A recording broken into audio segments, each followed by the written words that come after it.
आइए सुनते हैं रस्किन बॉन्ड की कहानी, एक नन्हा दोस्त। जब मैं पहली बार लंदन पहुंचा तब मैं वहां किसी को नहीं जानता था।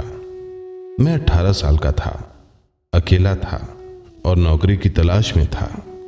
मैंने एक सप्ताह शोरगुल से भरे एक छात्रावास में बिताया, जहां असंख्य विदेशी छात्र रहते थे जो अंग्रेजी के अलावा हर भाषा बोलते थे।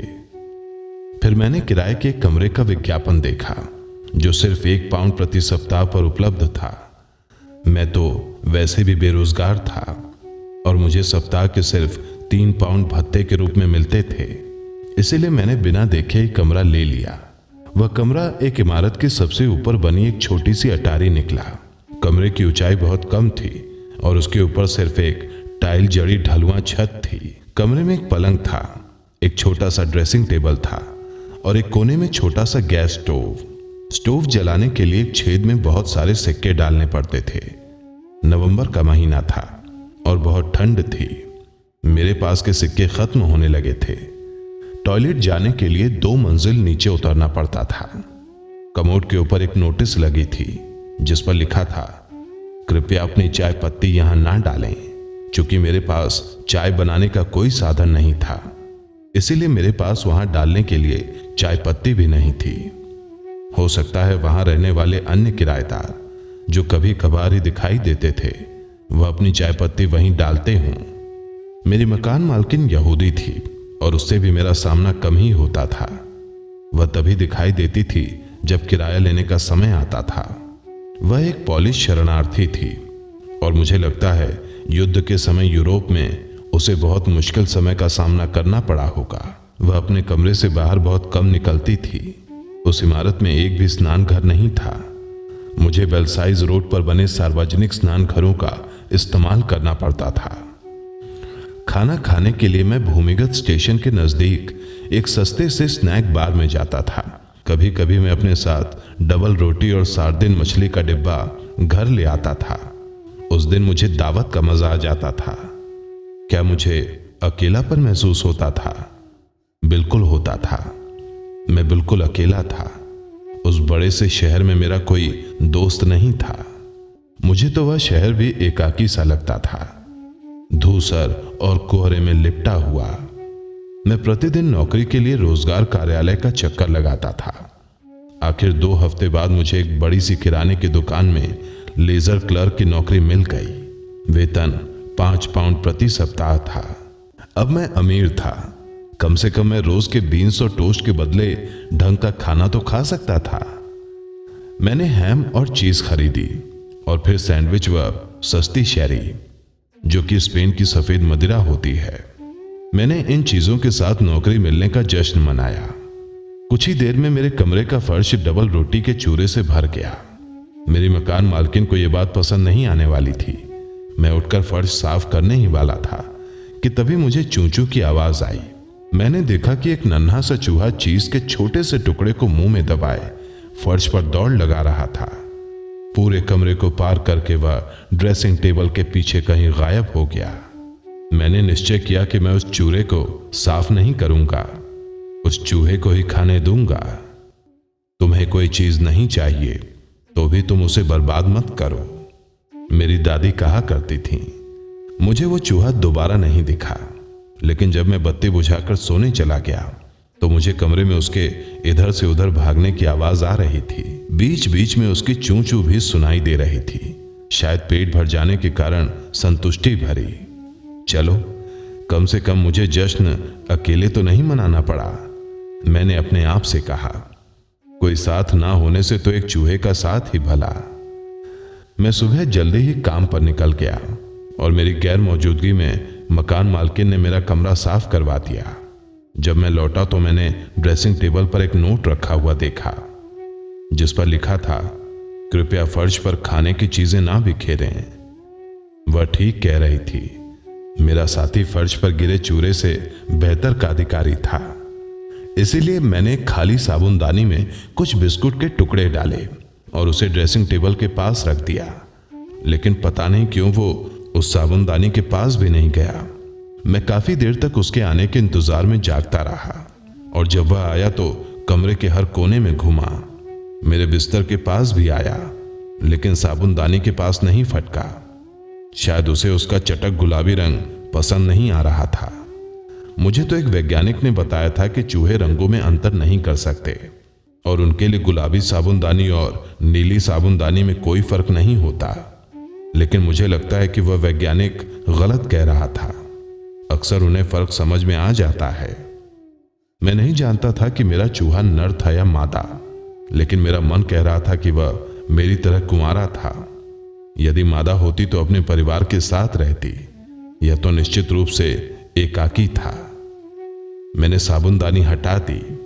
अगली शाम काम से लौटते समय मैंने एक प्यारी सी गोल छोटी थाली, तश्तरी, रकाबी खरीदी और उसके बीच में एक चीज का टुकड़ा रख के उसके घर के पास रख दी।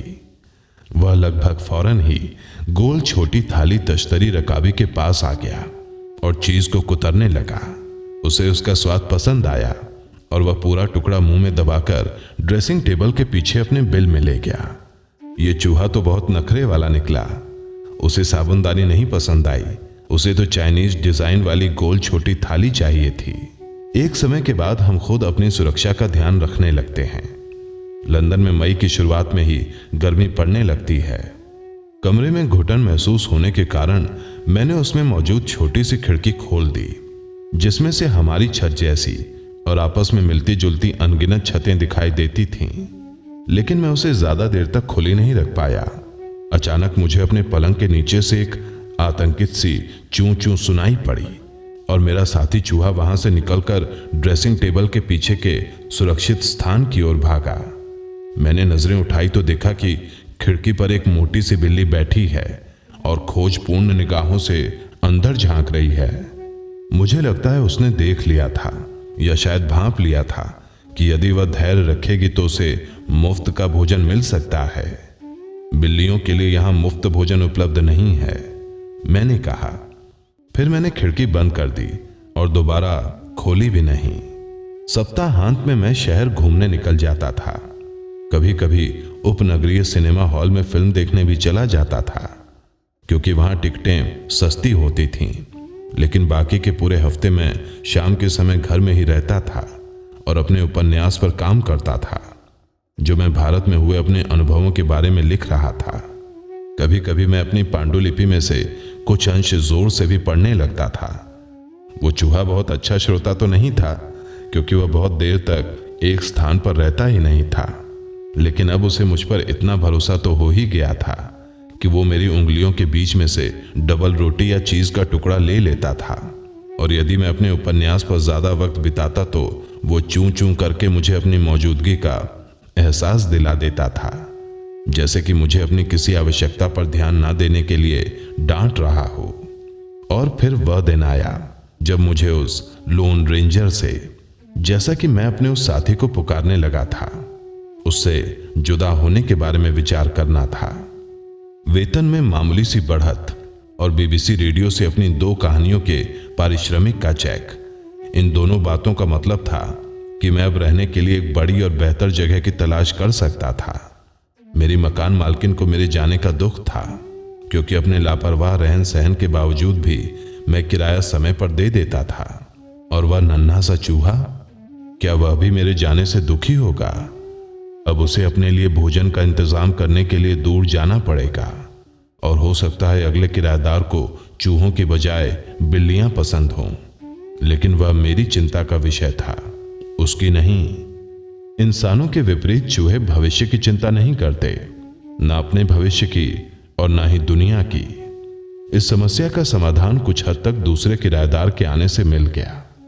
कोई इंसान नहीं, बल्कि एक और चूहा, शायद मादा, क्योंकि वह मेरे साथी चूहे से कुछ छोटी लेकिन ज्यादा प्यारी थी।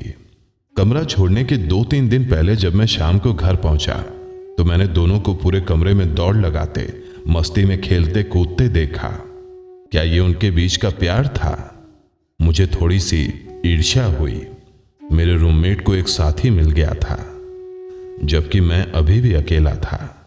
लेकिन जब मैं कमरा छोड़कर जाने लगा तो मैंने इस बात का ध्यान रखा कि उनके खाने के लिए बिस्कुट और रस्क का इतना चूरा छोड़ जाऊं कि 1 महीने तक उन्हें परेशानी ना हो, बशर्ते हमारी मकान मालकिन को वह पहले न दिख जाएं।